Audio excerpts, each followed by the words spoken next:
What's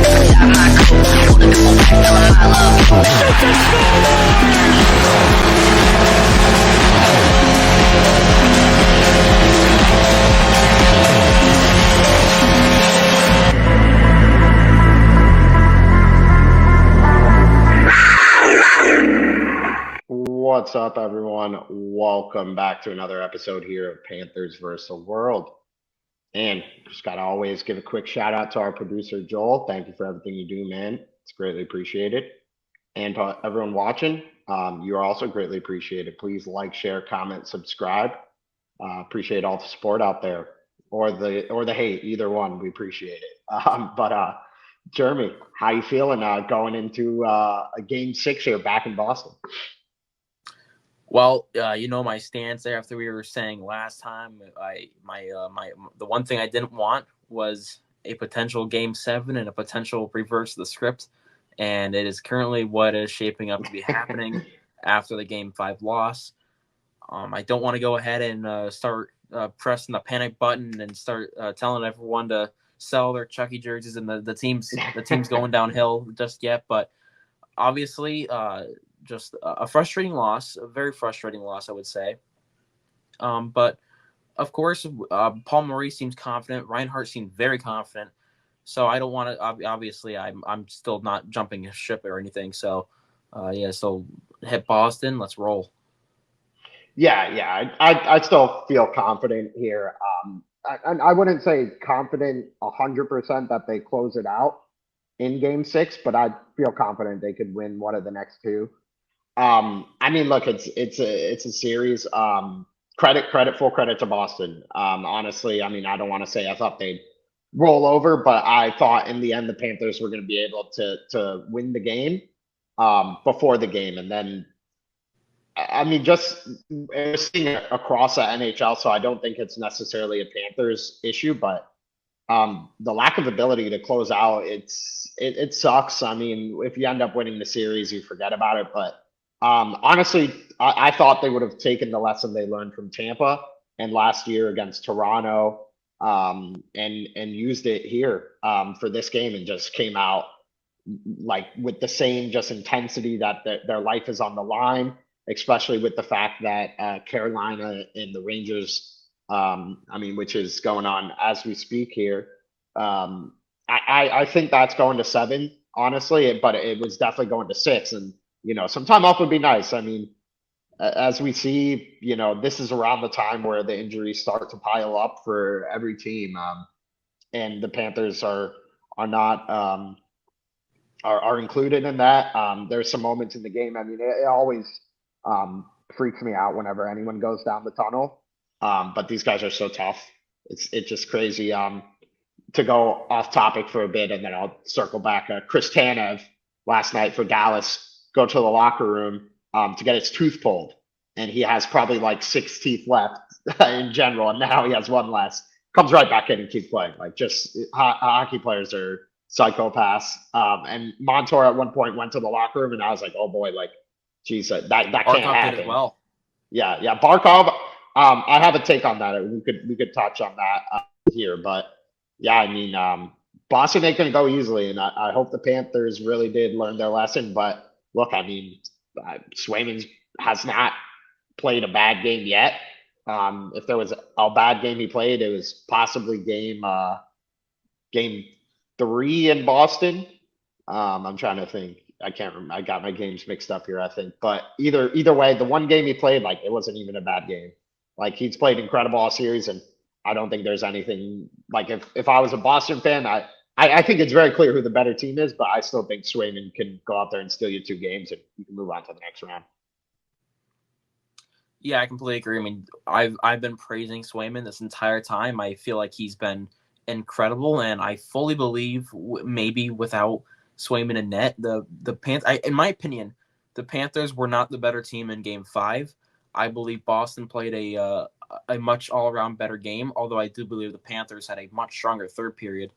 But overall, based on the type of chances that Florida did end up producing and everything, Swayman looked a lot stronger in net, Although that was a very, very good game. If you're a bystander and you're not a fan of these two teams, that was a great game to watch, especially low scoring, 2-1. And you had a great game between Bob and Swayman, both of them just going neck and neck, making these amazing saves.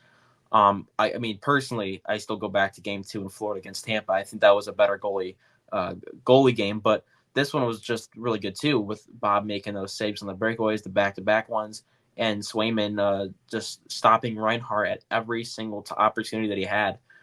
There were plenty of point break opportunities, and Swayman just stood strong. And when Florida tried to get around them, they couldn't pinpoint their accuracy and just missed the net a little bit. So, I mean, Swayman had a great game. The only couple games that he kind of ran into a little bit of trouble was Game 2 and Game 3. But even then, I still thought he was really good, especially in a couple periods during those games. So I can't go ahead and say like, oh yeah, Swayman isn't going to win them the series, because he absolutely could. I mean, he could absolutely go ahead and go on another stellar performance. The Panthers could have 50 shots tomorrow.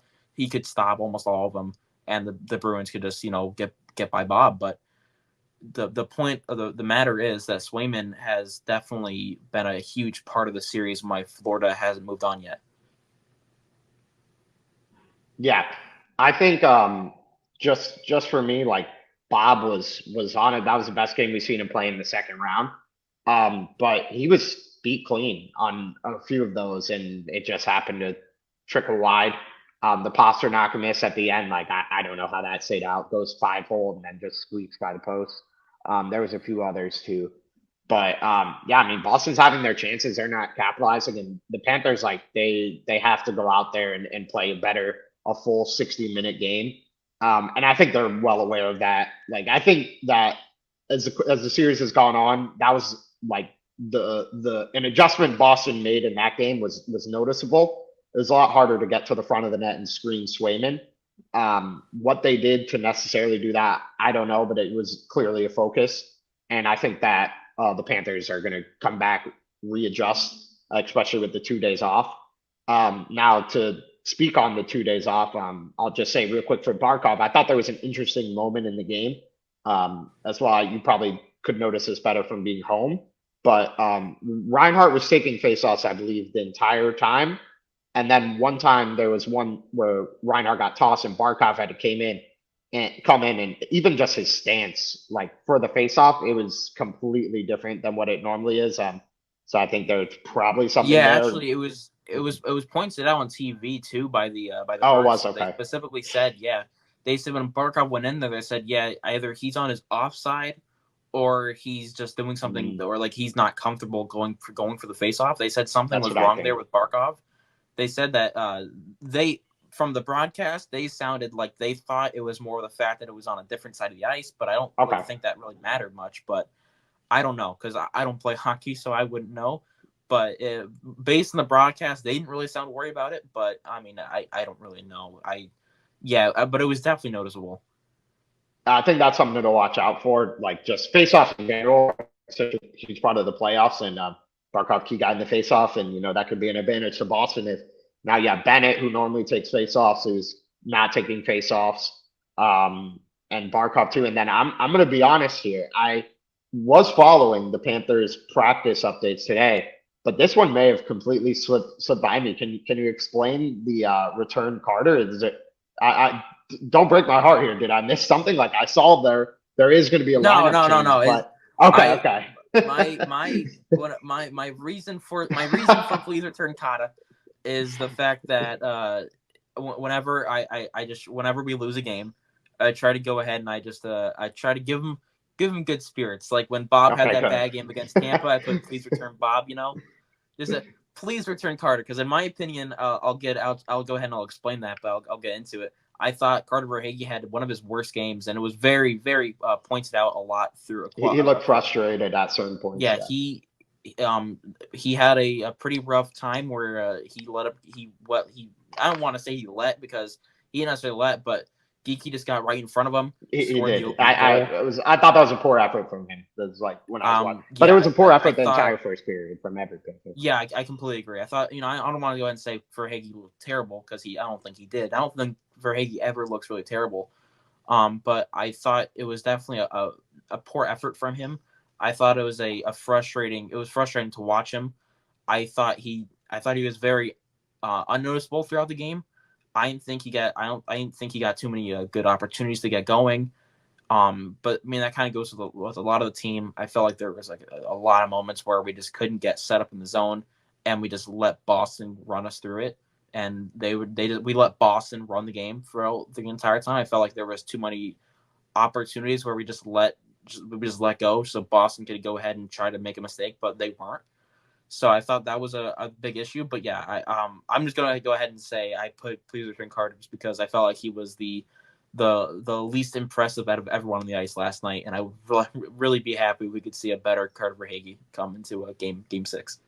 That's how my mind works. I'm always thinking the worst. I was like, damn, like they're changing the No, lineup, no, like, I and get I it. No, I know, get it. yeah, I was like, I know Bennett and Reinhart were out, but like, did I completely miss that? Like, Verhaeghe didn't practice either, and that's what happened. Because like I was Thank texting with God, my no. friends about it, and I was like, did we all like what happened here? Like, but yeah, to go back to the game, like, I mean, it's no secret, like, the entire world watched it.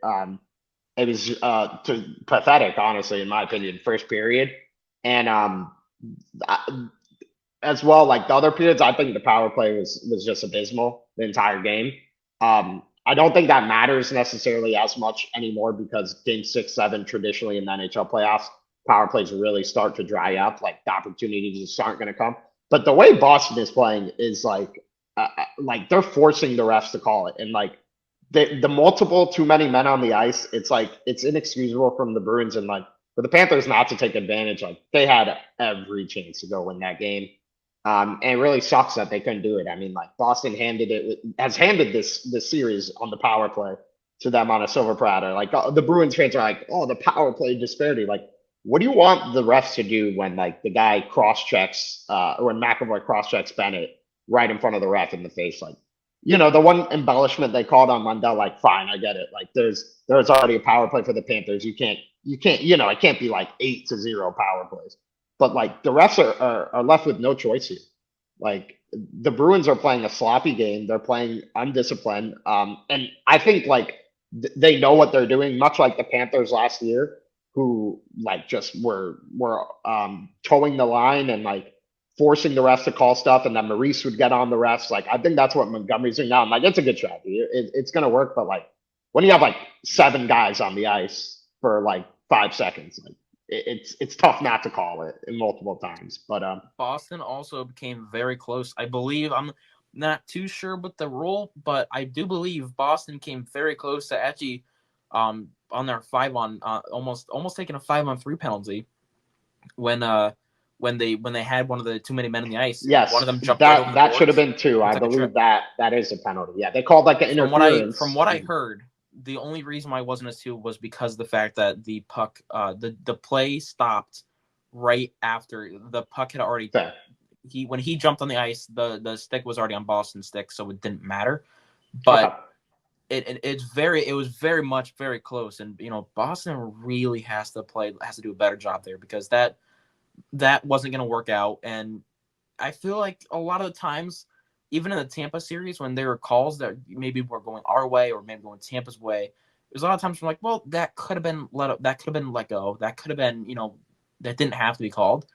But these that are happening in this Yeah. series, it goes for both sides. It goes for both sides. All of them are really obvious. Because like even they're saying like the Ekblad like in game 4 when we took a penalty with like a minute left and it was the Ekblad boarding or whatever or the interference. I mean, that was an obvious one in my opinion. You can't do that. You have to do a better job. And both teams aren't doing a better job, and they're making really obvious mistakes and really obvious penalties. They're giving the refs momentum. If you don't want the refs to control the game, then don't let the refs control the game. 100% agree.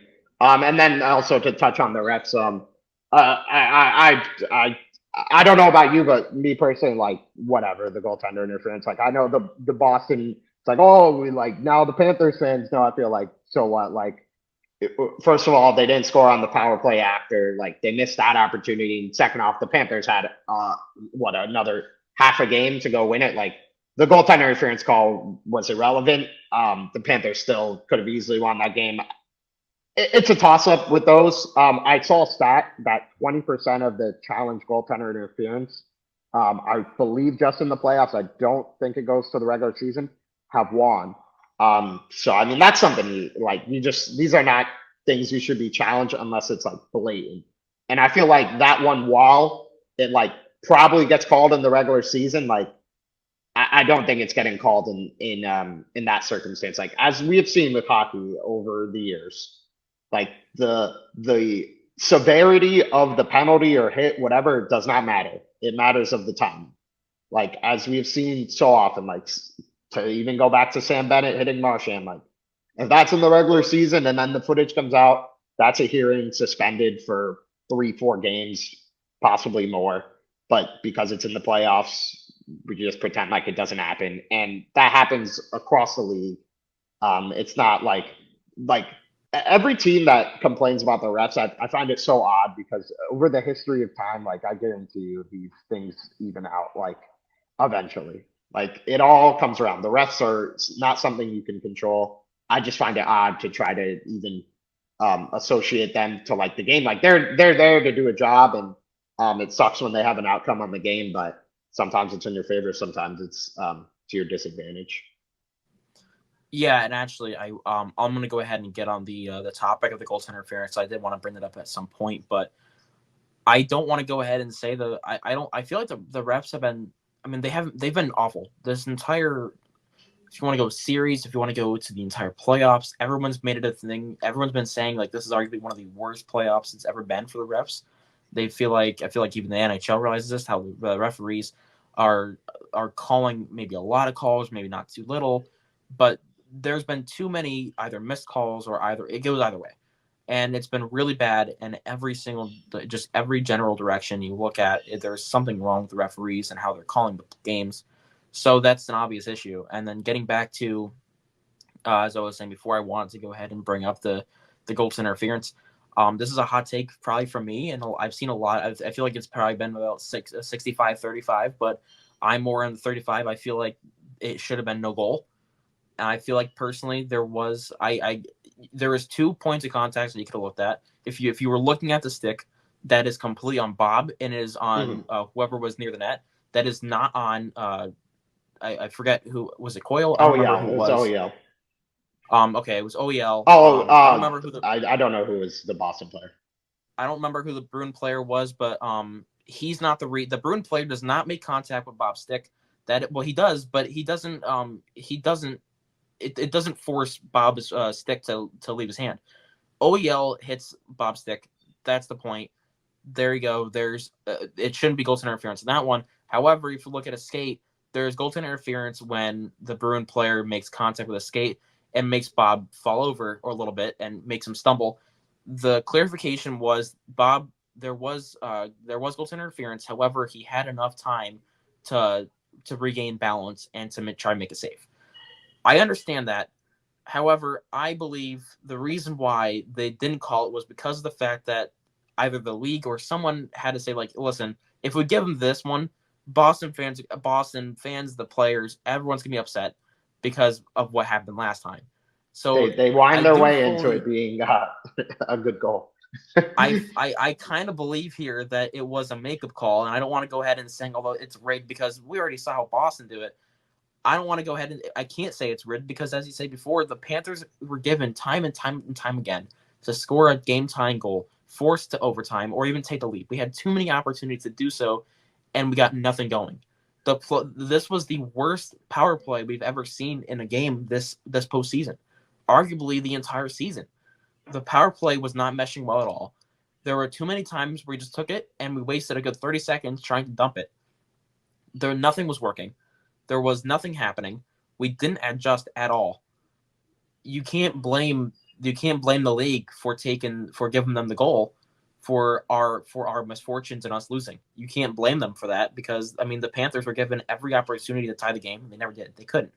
Swayman did good, yeah, but I mean also the Panthers they were missing their shots. They were missing their opportunities. They I felt like they played a really sloppy game overall. And well, I do fully believe that it should have been no goal because there was contact that was in the crease too. Big part is the fact that it did happen in the crease. It was not outside. It was clearly in the crease if you pay attention to it. And I get it. I completely understand it. I I can't go ahead and say they rigged the game because they didn't. The Panthers were given the opportunity to tie the game and they didn't. And overall, I do personally believe it should have been no goal though.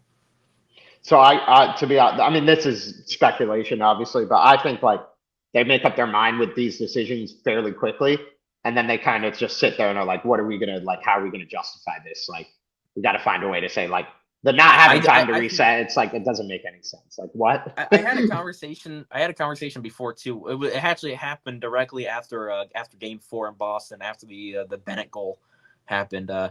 I can only imagine, just as we were discussing it, I can only imagine like them talking to Toronto, and Toronto's like, okay, this is gonna be a stand. This is gonna be a good goal, and the three of them just sitting there like, so who wants to tell them? You know, who's so how are we gonna do this? Yeah, like I don't know if they have to. I don't know if they have to do it. Like they have to like write up whatever the reason is, like right there, or they like get the whole game and then they could be like, all right, well it's no goal. Like where could we say it was no goal? But I mean, either way, like the NHL is to me notorious for this. It's circumstance. Like the calls like are always like they're not the right call. They're just due to the circumstances and like whatever. I'm over the discussion of it. You had your chances. You could win the game. But yeah, I want to talk about the power play. And this to me was a major concern coming into the playoffs because I felt like it was just so Reinhart and the bumper dependent, which is very easily stopped in the come playoffs. Like that opportunity is not going to be there because everyone's going to be paying attention to it. At this point in the season, in the playoffs, get a guy in front of the net, Matthew Tkachuk, and shoot the puck.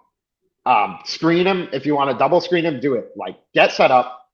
Don't be passing it around. Like I mean, I'm not a hockey expert or anything, but it just needs to be simple. Like you're not going to score unless it's a gritty deflection. Like the guys who are like have been sniping corners, like Tarasenko had one. That's been it. I mean, other than that, like all the power play goals have been right in front of the net. Shout out to Matt Murley right in the mixer. Switch, you just got to do this time of year. Like, I'm not gonna like think that the Panthers aren't aware of this either, but they just got to like accept it and play completely ugly hockey. I think sometimes for this team forever, and it's gotten better, but they just look for the perfect pass too often. If you just take your shots, man, like, and what frustrated me about the game was that they weren't getting to the front of the net enough. Honestly, like they were doing so well before. I mean, Reinhardt's goal was the one goal comes from the front of the net. It doesn't need to be overcomplicated. Like, don't beat yourselves. Like, just play the right way, and you're gonna have success. Yeah, there's another time too that I kind of want to bring up that I just thought about just now too that really frustrated me. There was a time when Ekblad made a really nice play, had a lot of Bruins players on him, and he worked himself out of danger. It was a great play, phenomenal play from Ekblad to even have the puck still, got himself in tremendous position right alongside the net, and he just didn't do anything with it. Yeah, in that situation, I know the play if you're gonna do something with it, either shoot it, I don't know, just do something, create havoc. Ekblad to me is just so like nervous. Like I don't know if nervous is the right term, but he doesn't have any confidence. He doesn't trust himself right now. That was an incredible play. And like I feel like when he just was working from his right to his left, and I saw like the entire net was open, it was screened, and he just kept skating. Like I don't understand. Like pass or skate, dude. Like pass or shoot. He got himself into good positioning where he ended up. He got himself into good positioning. And when you get yourself into that good positioning, you're not one. It's a really hard chance. It's a really hard shot to make because you're the goalie's standing. You have bad positioning on it. Realistically, it's good positioning if you're gonna do something with it, but it's bad. It's a bad angle. You have a bad angle. That's what I'm looking for. It's a bad angle shot. And what you want to do probably is try to get a pass off. But I felt like what he was doing was too much looking to get it off to someone else to go ahead and just try to get a better angle of a shot. And I felt like even if you just go ahead and like send it to the net, Just do something with it to create havoc or do something, create a rebound opportunity or something. Don't just lose it. And he lost it. He turned it over. And that's what was the most frustrating part about it. So what I hope for the Panthers is that they kind of were like, look, like I think we got this team where we want them. Let's just go out and find a way to win this game. Um, and that's what they did, and it didn't work. I hope for this game they say we got to win this game. It's going to be hard to do so. We're going to get hurt. We're going to get bruised. We're already all those things. And I think in Game 5 they kind of were like, if we could just get out of here and get a win and ice down and then rest up, we'll be fine. No, you're gonna have to earn this win. Like you're gonna, some guys are gonna get hurt, some guys are gonna get bruised. You're gonna have to block shots. You're gonna have to go to the tough areas. You're gonna have to make them work for it. Like that's what I hope happened. I don't know necessarily if that is what happened, but we'll see. And I mean, that's the second time since Paul Maurice has been here that he's had a blow up like that. And I mean, I think it was deserved at the time. That was the worst first period, maybe the worst period of almost the season. I mean, whenever you've seen the Panthers have three shots in a period this season, I don't care who's in or out of the lineup. That does not happen to this Panthers team. I saw it happening in real time, and I could tell just immediately, just based on how the Panthers got off to their start. I didn't mind their first couple minutes. I felt like the first couple minutes weren't bad, but it almost felt like after the Geeky goal or even just after a couple opportunities that the Bruins had in front of the net to start off the game, it felt like the tides just changed so easily. And it felt like Florida didn't put up a fight almost until the Reinhart goal. And even then, they didn't put up a fight in general, I felt like, until Paul Maurice went off on them. And even then, I felt like they were a little bit soft. Yeah, he's done a fantastic job, I think, since he's been here. Really of just pushing the right buttons for this team at the right time. And then even in the post game media, like his whole time he's been here, he's just done it expertly. Like he's just a really good job at managing the game, the team, the locker room, and like you could tell when he says it, like he really lets his group do what they want, but like he knows when they need to push, when they need a rest, when they need this, when they need that. So I think he's a good job, and he's gonna have them ready. I think this coaching staff is great. I had my doubts about them when they got here, but I think they're all doing a fantastic job. Um, their names are escaping me now, so I feel like I'm not giving them enough credit. But I mean, just Maurice and the staff are fantastic. Um, yeah, I mean, the one thing to transition to is the news that the lineup's going to switch a little bit. Um, I'm not a fan of that personally. I don't think it matters of the three who you bring in between Lombard, Cousins, and Gadjevich. I don't think they're going to offer you as much. Most likely, in my opinion, it's going to be Lawrence coming out of the lineup. I don't think you take off closeout. Maybe you do. I don't know. But either way, I don't think any of those three are going to offer something. And I would dangerously say this, and I hope I'm wrong. I think if it's Ryan Lomberg who's in the lineup, there will be a 2-minute penalty for Ryan Lomberg at some point in this game. He's just going to be jacked up. I mean, rightfully so. He's been out for so long that I think he'll lead to a poor decision. That's just a prediction, but yeah, I mean, between the three, I'm curious who, if you want to see any of them in, which one you prefer, and yeah, what just your thoughts on it in general. Yeah, I mean, if we go ahead and we decide to go ahead and put out of the three you have down there, there's Cousins, there's Lomberg, and there's Gadjevich, who are most likely to come in. I don't know who you put in. You could go ahead and go with Lawrence, as he said before. I have a really weird feeling that it's going to wind up being Opozo. I don't know. I don't know where Maurice is going to go with this. If there was a player that I would like to go ahead and see put in, if you want to go ahead and bring the physical nature to it, I would go Lomberg. But if you don't care about the physicality of it, then I would go Cousins. And the Cousins line, maybe you go ahead and put Cousins in. You try to get that magic they have with the Cousins, Bennett, and Kachuk line from last year. Maybe you put that one on there. I believe that's what the line was. Or you go a different way and you go ahead and you put Lomberg on that fourth line to try and generate some speed and some physicality down there. Which, I mean, the physicality down there has been good and everything, but It is a little bit concerning because I think the last player you want to put in there is probably Gadjevich. I like Gaddy a lot. I thought he was great during the regular season, but we're going with playoff experience here, and he hasn't really played here much at all. I don't even know if he's played in the playoffs at all in his career. I haven't done any research on that, which is my bad. But if there's a player that you're going to go with, I would probably go ahead and I would test the water with Nick Cousins. I want to see Lomberg get back in that lineup just because I am a Lamborghini lover. And so I would love to go ahead and see Lumber back in that lineup. But I think if we're going to go ahead and win a playoff game, I think we should put Nick Cousins in there because he has the most experience out of anyone. Yeah, of the three, I just being honest, Lombard would be my third choice. I think that if you do choose Gadrovich, it's clearly because they think that Boston is going to try to just turn this into a brawl. I don't think that's I going to happen at personally this point. I feel like sorry to interrupt you. I feel like if No, we're worries. gonna put Gadjevich in there, it's the equal out Pat Maroon because I feel Yeah. Pat Maroon and Gadjevich at this point, it almost feels like they bring the same exact game, which is just go in there and just fight, just do something. I don't know what you're gonna do. You're probably gonna wind up doing something bad, but just do it. So in my mind, that's what I feel. So in my mind, like how I kind of think this also to me is probably the easiest way for a Panthers victory. So maybe this is why I'm thinking it too.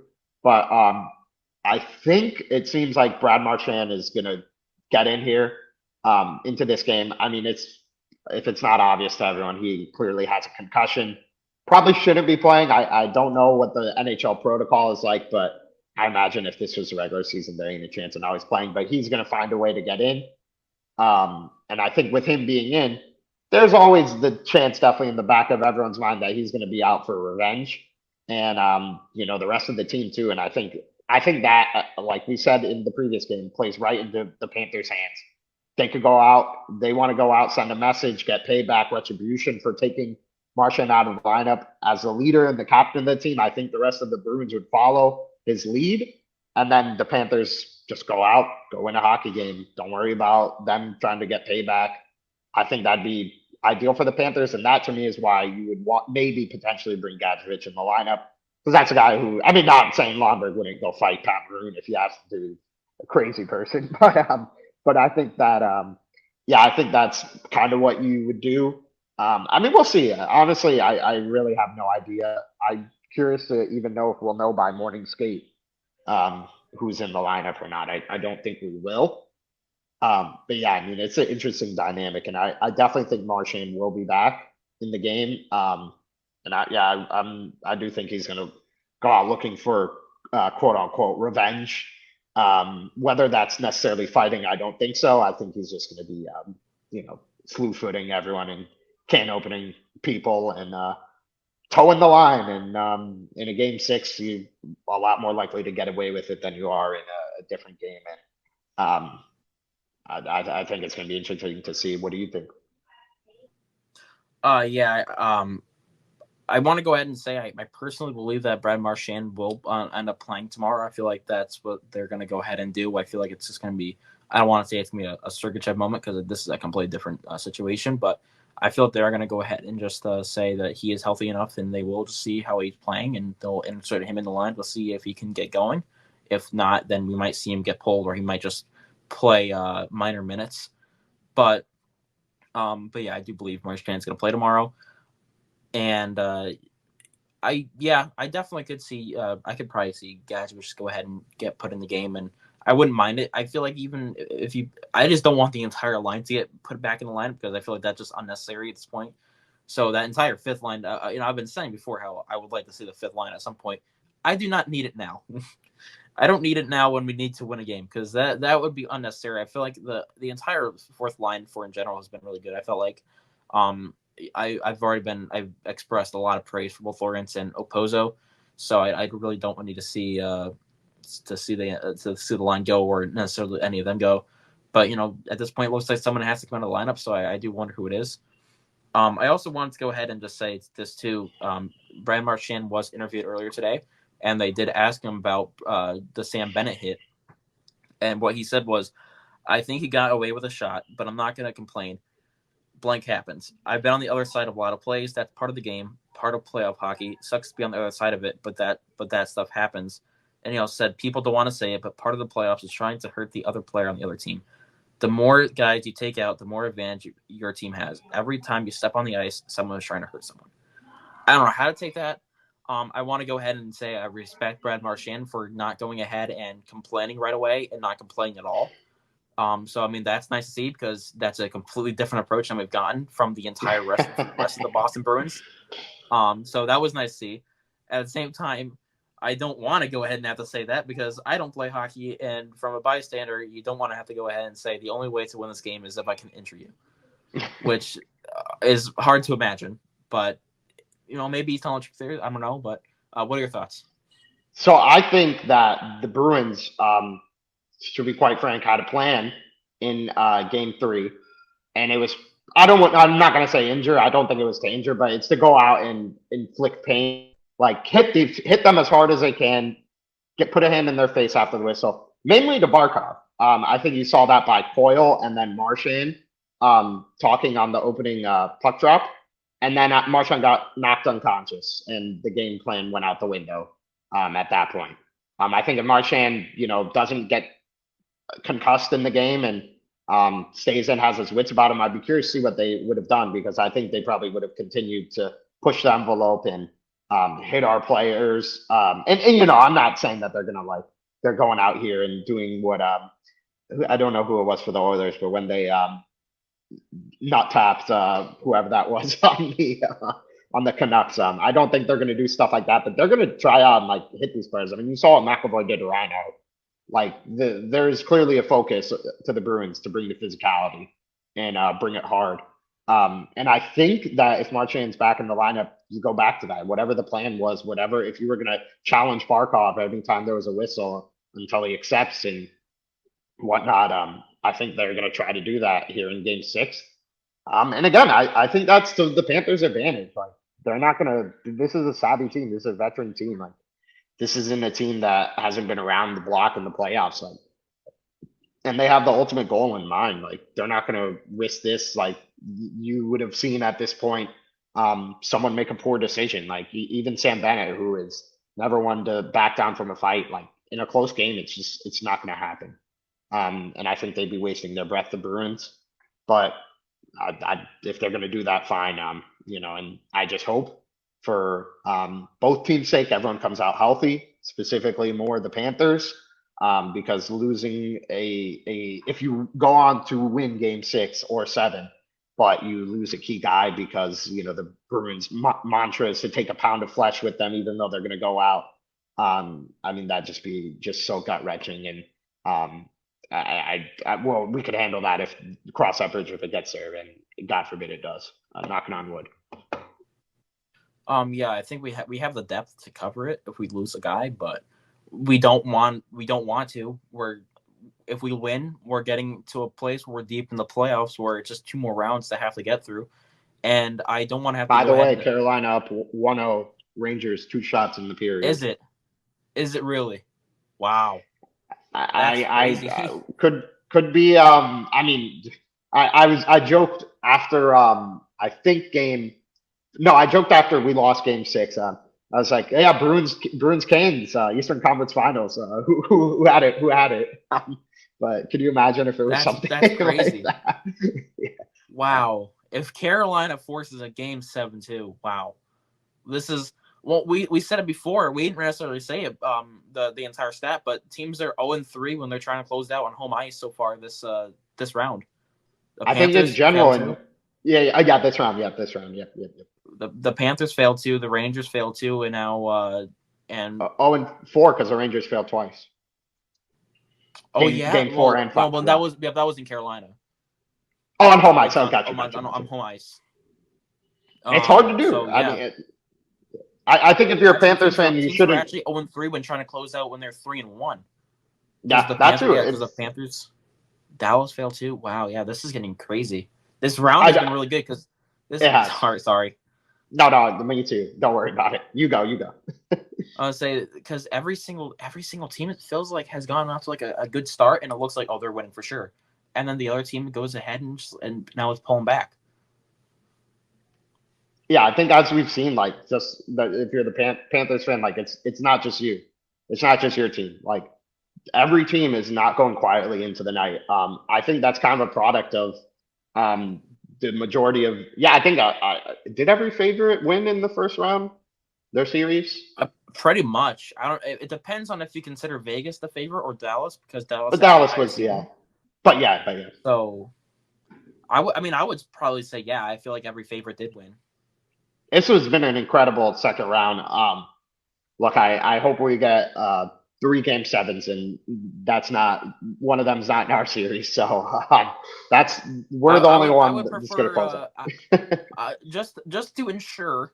I'm just gonna go ahead and speak it out to the world, just to ensure and manifest it, and ensure that we don't get a game seven. I don't want any game sevens. All right, Because there you go. I'm taking the safe route.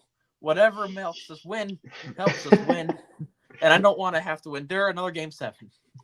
Not for my team, at least. oh my god, yeah, not for my sanity. Yeah, I mean, this is a we'll quickly touch on kind of a preview for the game itself, and then I also yeah, I mean, just for the game itself, I don't think we really need to look further than this game, but yeah, I mean, I think it's the same as it's been for every game. Jeremy Swayman's going to have to go out there and win you the game if you're the Boston Bruins. If you're the Florida Panthers, you got to play full 60 minutes this game. That's the bottom line. I think if that game had another period to it, I think the Panthers were continuing to dominate the game.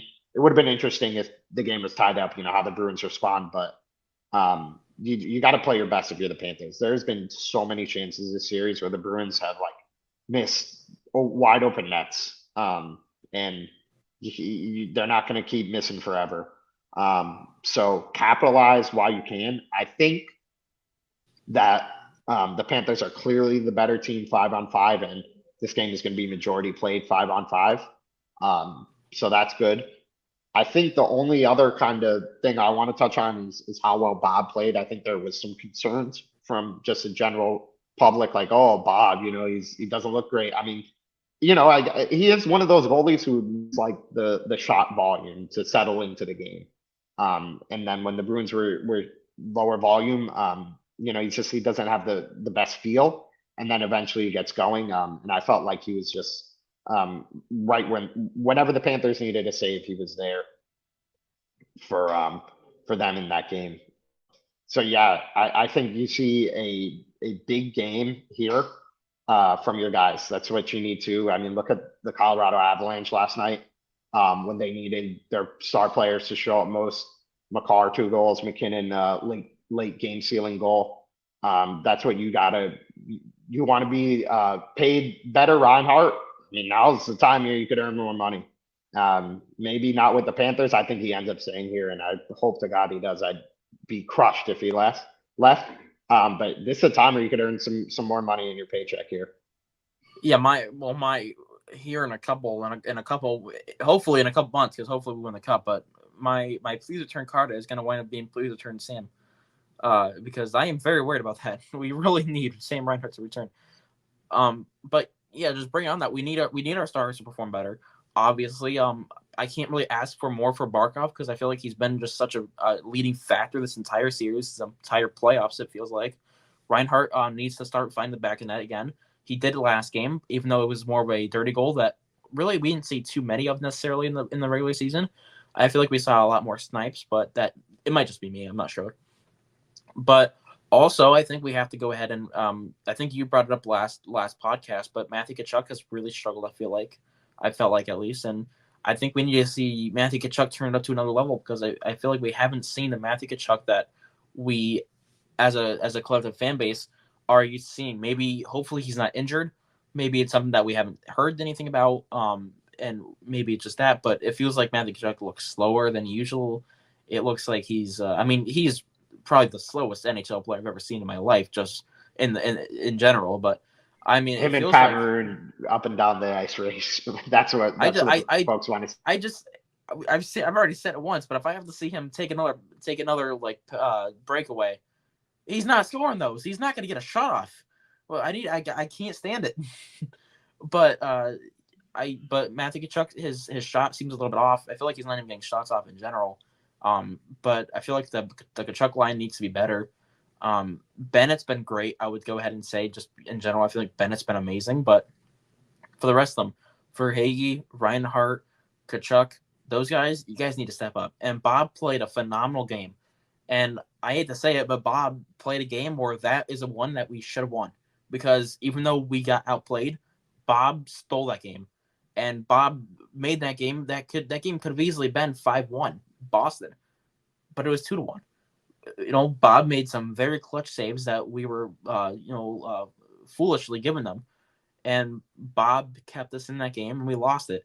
So that was one where Bob stole. And hopefully isn't like a defining factor in the rest of the series where the goalie who steals the game ends up losing it. The offense has to get going. It specifically lands on the feet of the second line and the third line too, because I feel like Lundell has been a little bit slower, although he's been great still. Losarine has been a little bit non-existent here and there, so I feel like he needs to get a little bit better. But I mean, overall, the point of all this just to say that Tkachuk and Reinhart and those stars, as you said before, dude, they really need to get going because it's just that's where the offense lies. Yeah, so I'll just give my thoughts here, and then we'll wrap up here. But yeah, for me, two things. I think one, if the Panthers can get to 3 goals, there's a very high percentage chance they win this game. I just don't see how the Bruins are going to get to 3 consistently. They haven't in this series. I think, not saying that's the magic number. If you get 4, I think you're going to win a very, very high percentage of the time. But but yeah, I think that first off, that's the number you need to get to 3. And then second off, I found it just interesting while you're rattling off all those names. One player you didn't say who should not be discounted just because of how bad he's playing, but we need Aaron Ekblad to step up, man. You're getting paid Yeah, seven and a no, half million, dude. I mean, absolutely. I've been his starkest critic, and I love nothing more from this guy.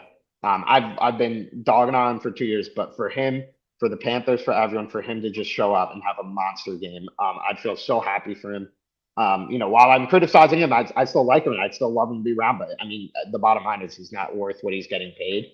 And that's a shame because at one point he looked like he was on course to be talked in the Norris conversation every year. And I'd love for him just to get the monkey off his back and just come out and have a monster game, and just be a force out there. And yeah, I mean, this is a big I game. I don't think he's currently on the power play. I don't know. I don't think he's on either of the power play lines or any of the power play units. And at one point last year, yeah, he was on that left side and they couldn't get anything going. He was on the left side and he was there and we were saying, hey, guess what? Get the puck, one time it. You're gonna be our one timer specialist on that side and do it. And we don't have him on there anymore. His shot has looked a little bit it looks like it's gone a little bit down. But most importantly, if we can just go ahead and get him to just if we can get the Ekblad that we saw from last game where he made that tremendous play where he could skate around everybody, that was the best. That was like one of the best moves we've seen from Ekblad the entire season.